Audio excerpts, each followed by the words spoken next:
राधा क्या सही में लाइक कृष्ण भगवान थे, लाइक राधा उनकी भक्ति, कि राधा भगवान थे और कृष्ण उनके भक्त थे? अब भगवान भक्ति योग यदि तुम समझोगे ना, तो भक्ति योग के अंदर सबसे ज्यादा यही समझने की जरूरत है कि यदि अर्जुन नहीं होते तो अर्जुन यदि वो सारे सवाल नहीं पूछता, ठीक है अर्जुन यदि अर्जुन नहीं होता तो तुमको गीता मिलती, मतलब आज के टाइम में यदि वो सब चीजें मान लो अर्जुन लड़ाई लड़ लेता, ठीक है, अर्जुन वो सीधा ही लड़ाई लड़ लेता और वो लड़ाई जीत जाते, तो वो सब वो पूरा वो असमंजस और वो सब, फिर तुमको वो सारे सवाल जवाब वो सब कैसे होता, तो तुमको आज गीता कैसे मिलती? तो यदि अर्जुन अर्जुन नहीं होता उस टाइम पे, उसने एग्जैक्टली वही चीज नहीं की होती जो उसने की है, तो कोई भी चीज नहीं होती ना जो आज हुई है। क्या वो कृष्ण, ना तो कृष्ण गीता देते, ना फिर वो महाभारत होती, ना फिर उसके आगे वाली जो कहानियां अलग, उसके बाद एक के बाद एक के बाद जो कड़ी के अंदर हुआ वो होता। तो कृष्ण को कृष्ण भी किसने बनाया? अर्जुन ने बनाया। तो भगवान को भगवान भी कौन बनाता है? भक्त बनाता है। तो भक्त से भगवान और भगवान से भक्त। अब उसको तुम ऐसे भी देख सकते हो कि राधा से कृष्ण और कृष्ण से राधा। अब वो उसको भगवान उसमें दिखता है, अब उसको उसमें भगवान दिखता है। और ये रियल में भगवान देखना है ना, जिसके ऊपर मतलब रिश्तों की अवधारणा लाइक जैसे वैसे बनी हुई है कि पति परमेश्वर, तो कहां से आई? वो एक्चुअल में यहाँ से आई। बट वो आजकल तो ठीक है, वो उसको कोई पति टॉर्चर भी कर रहा है, ये भी कर रहा है, तो मतलब इसे पति परमेश्वर ही है, मतलब ऐसे कैसे है? मतलब ऐसे थोड़ी चलेगा, मतलब परमेश्वर ही, मतलब वो परमेश्वर जैसा बिहेवियर भी होना चाहिए ना दोनों का। वो साधना के हिसाब से क्रिएटेड है वो सारी चीजें।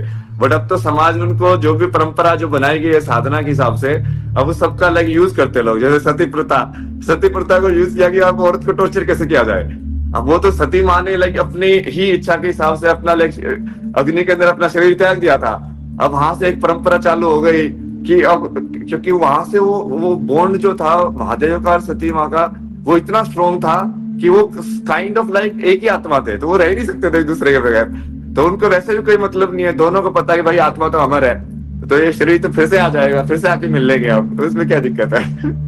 आज का टॉपिक समझाए ना तुमको, भक्त समझो ना, भक्ति क्या है। अब जैसे बोलते कि मीरा भक्त थी। अब मीरा ने क्या किया?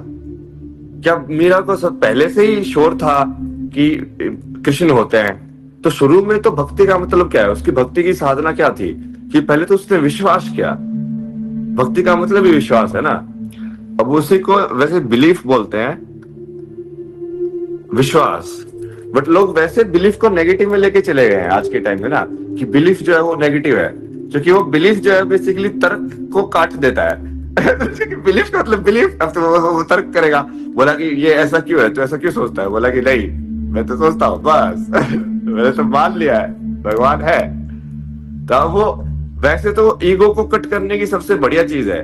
बट वो ईगो उसको इसलिए उसका नाम बदनाम हो गया क्योंकि ईगो ने पकड़ लिया ना बिलीफ को भी, कि मेरा बिलीफ, मेरा विश्वास। नहीं, वो तो मेरा तेरा क्या है उसमें, वो तो विश्वास है फिर।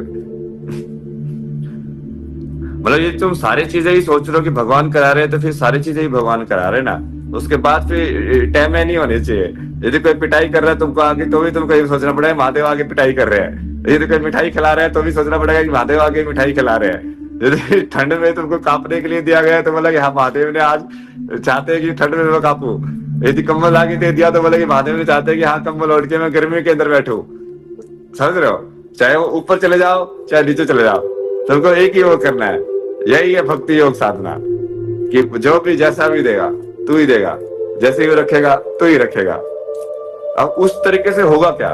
उस तरीके से होगा क्या कि एक तो जो मैं जो वाली भावना है ना, जो कि हमारा कोर चीज क्या थी, हमको हमारा मेन दुश्मन कौन है? दक्ष प्रजापति। कितनी बार समझाया?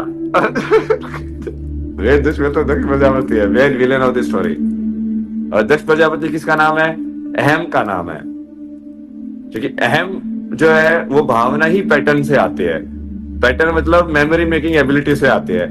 वो मेमोरी मेकिंग एबिलिटी ना हो तो वो अहम तुम कभी बोल ही नहीं पाओगे। जैसे मैं तुमको सारी मेमोरी हटा दूं तो तुमको क्या पता चलेगा कि तुम कौन हो? तो मैं तुमसे पूछ रहा तुम कौन हो, जी मैं लाइक मैं हूं तो, बट मुझे ये नहीं पता कि मैं कौन हूं। मैं, ठीक है, ये रेड फ्लैग। अब मैं को मारने के बहुत सारे तरीके हमने देखे। हमने पहले वाला जैसे कर्मयोग साधना के अंदर कर्मयोग वाला तरीका देखा, और अभी जैसे मैं तुमको लाइव एग्जांपल दे रहा हूँ, अभी मैं कौन सी साधना कर रहा हूँ, अभी मैं कर्मयोग साधना भी कर रहा हूँ, कि मैं कर्म कर रहा हूँ कि नहीं कर रहा हूँ, पूरी मेहनत से कर रहा हूँ कि नहीं कर रहा हूँ, जितना मेरे से हो पा रहा है उसके हिसाब से कर रहा हूँ कि नहीं कर रहा हूँ, ठीक है, जितने रिसोर्सेज है उस सब के अंदर लाइक बेस्ट तरीके से कर रहा हूँ ना कर्म मैं मतलब रेड फ्लैग आज की लैंग्वेज में। अब इस मैं को काटने का सबसे बड़ा एंटीथेसिस क्या होगा, concept of God. Concept of God मतलब कि कंसेप्ट ऑफ गॉड मैं का ही उल्टा है, क्योंकि मैं तो इसी पे एग्जिस्ट करता है कि मैं करता हूं, कि मैंने किया, इसका इसके जो फल मिलना चाहिए। अब भगवान वाला कंसेप्ट क्या है, वो बिल्कुल वैसा अपोजिट कंसेप्ट है। वो बोलता है कि कुछ होता ही नहीं है, सब कुछ उसने लिखा हुआ है तो सब कुछ उसके हिसाब से ही हो रहा है, तो बस कठपुतली है, तो आके बस यहाँ पे एक्टिंग करनी है स्टेज के ऊपर।